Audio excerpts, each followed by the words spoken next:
always make sure to fact check. Welcome to WatchMojo, and today we're counting down our picks for the top 10 fake medical scares. For this list, we're talking about public health scares that caused panic, but were later completely debunked. Number 10. 5G conspiracies. Will you look at that? Everyone on their cell phones. Nobody's saying a word to each other. Since the use of cell phones became widespread, there has been no shortage of conspiracy theories about what dangers they may cause. That they produce harmful radiation capable of giving you cancer, for instance. These fears persist today, with many people touting the same old lines in protests against the rollout of 5G, the next level of mobile network.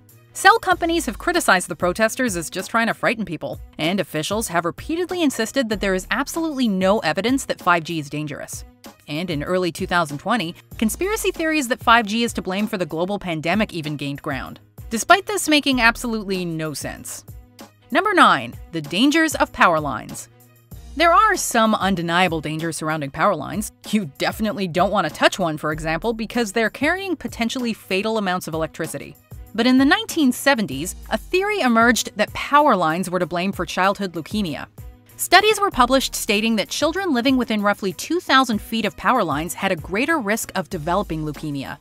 It took a long time for this to be debunked, however. It wasn't until an Oxford University study was published in 2014 that it was thoroughly proven that there was absolutely no connection between power lines and cancer.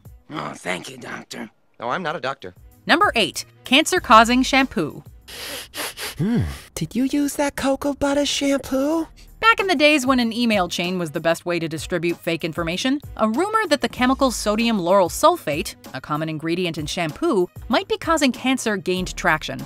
That's because SLS is also found in more powerful cleaners, which makes people think it's not something they should be putting on their hair.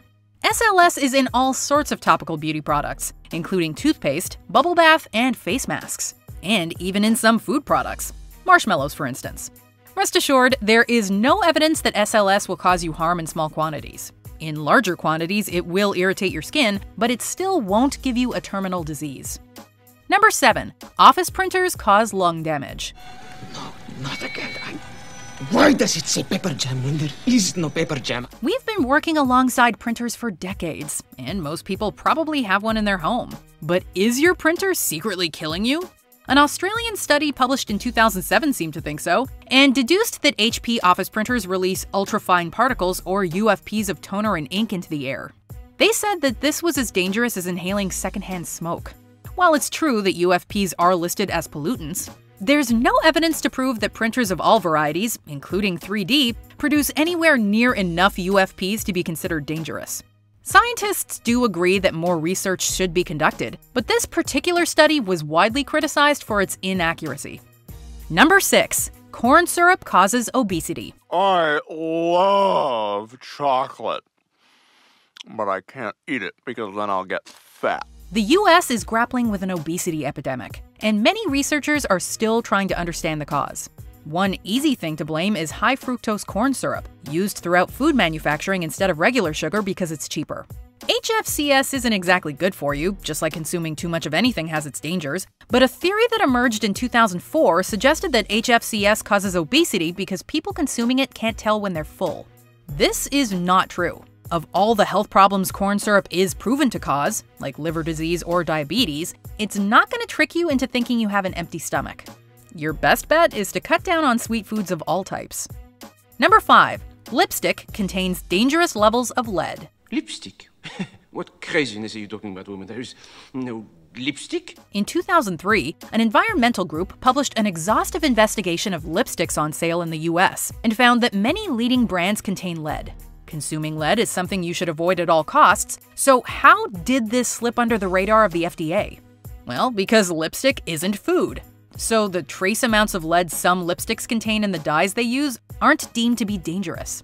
Unless you're actually eating and swallowing large quantities of lipstick, which you shouldn't be doing anyway, you're not at risk of lead poisoning. The FDA and other bodies have thoroughly investigated, and they all ruled that lipstick lead levels are not a cause for concern. Number 4. Using tampons to get drunk. I think I just got an idea for a song. It's called Rum-Soaked Tampon.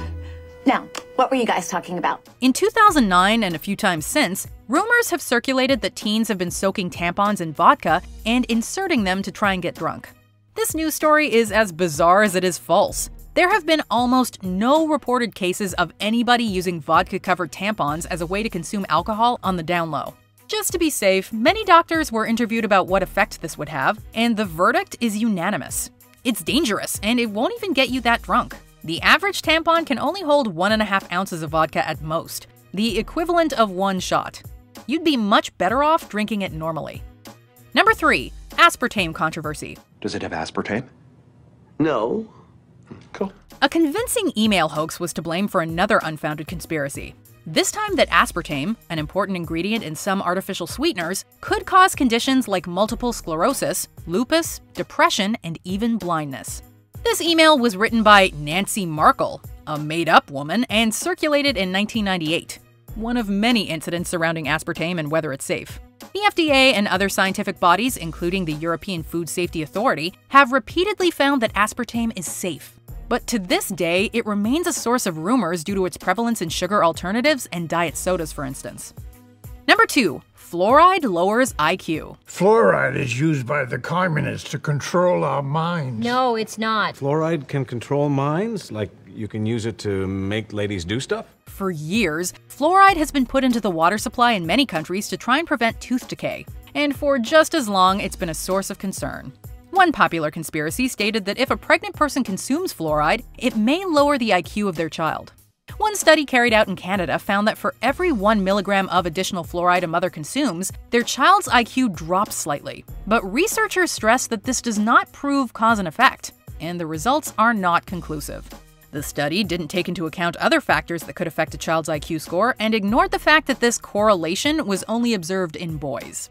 Before we continue, be sure to subscribe to our channel and ring the bell to get notified about our latest videos. You have the option to be notified for occasional videos or all of them. If you're on your phone, make sure you go into your settings and switch on notifications. Number 1. Vaccines cause autism. You're so concerned with stuff, like don't get them vaccinated, don't let them eat fish, there's mercury in the water. Jesus, how much Dateline NBC can you watch? The rate of autism diagnoses has risen in recent years, but this is simply because we're getting better at understanding it. It's not, as many would have you believe, because of the MMR vaccine, designed to prevent measles, mumps, and rubella. But this story has stuck due to a 1998 study written by Andrew Wakefield, who has since had his medical license revoked. He argued that the MMR vaccine causes autism, which has given rise to the anti-vaxxer movement.